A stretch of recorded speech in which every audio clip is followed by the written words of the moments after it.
গণভোটের চেয়ে মনে হয় আলুর ন্যায্য মূল্য পাওয়াটা অনেক বেশি গুরুত্বপূর্ণ। পেঁয়াজ সংরক্ষণাগার বা কোল্ড স্টোরেজ যদি স্থাপন করা হয়, এটা বোধহয় কৃষকদের কাছে গণভোটের চেয়ে অনেক বেশি গ্রহণযোগ্য হবে। দেশে এবার 1 কোটি, খুব সম্ভবত 1,15,00,000 টন আলু উৎপাদন হয়েছে। আলু উৎপাদন করে কৃষকরা খুব সম্ভবত, আলু কৃষকরা বিপাকে পড়ে গিয়েছেন আলুর এই এই এই এই উৎপাদনের কারণে। কারণ আলুর যে উৎপাদন খরচ এবং উৎপাদিত আলু যে কোল্ড স্টোরেজে রাখতে হবে, প্রতি কেজি আলুর পেছনে খুব সম্ভবত খরচ পড়ছে প্রায় 25 থেকে 27 টাকার মতন। অথচ আলু চাষিরা কিন্তু এখনো অর্ধেক দামেও উৎপাদিত আলু বাজারে বিক্রি সম্ভবত করতে ওনারা পারছেন না। আলু চাষ করে আলু চাষিরা এবার প্রায়, হিসাব যা বলে কম বেশি, যেই স্ট্যাটিস্টিক্স যতটুকু পাওয়া গিয়েছে, প্রায় 3,000 কোটি টাকার যে লোকসান তার আশঙ্কা তারা করছেন। 3,000 কোটি টাকার মতন লোকসান হতে পারে। অপরদিকে এখানে খুব সম্ভব এক বক্তা ওনার বক্তব্যে উল্লেখ করেছেন, যে যা আমি এখনই বলতে চাইছি আপনাদের সামনে।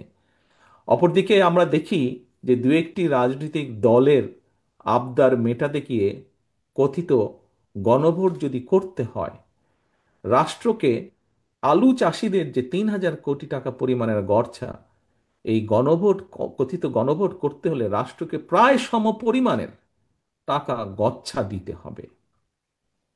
প্রিয় উপস্থিতিবৃন্দ, এমন পরিস্থিতিতে লোকসানের মুখোমুখি এইসব আলু চাষিদের কাছে এই সময় গণভোটের চেয়ে মনে হয় আলুর ন্যায্য মূল্য পাওয়াটা অনেক বেশি গুরুত্বপূর্ণ।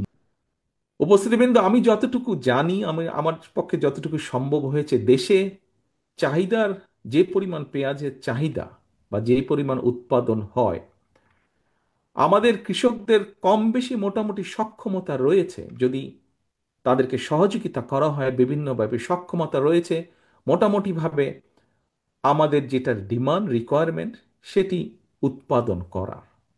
তবে দেশে পেঁয়াজ সংরক্ষণ, সুষ্ঠুভাবে সংরক্ষণ করার কোনো ব্যবস্থা সেভাবে না থাকে, অর্থাৎ কোল্ড স্টোরেজ না থাকায় আমাদেরকে প্রতি বছর পেঁয়াজের জন্য নির্ভর করতে হয়, আমদানি করতে হয়। পেঁয়াজ আমদানির উপর নির্ভর করতে হয় আমাদের। Excuse me.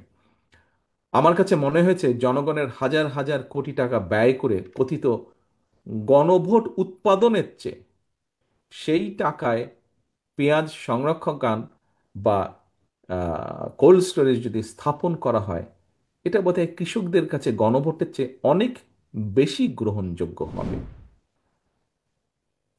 তবে সবচেয়ে কষ্ট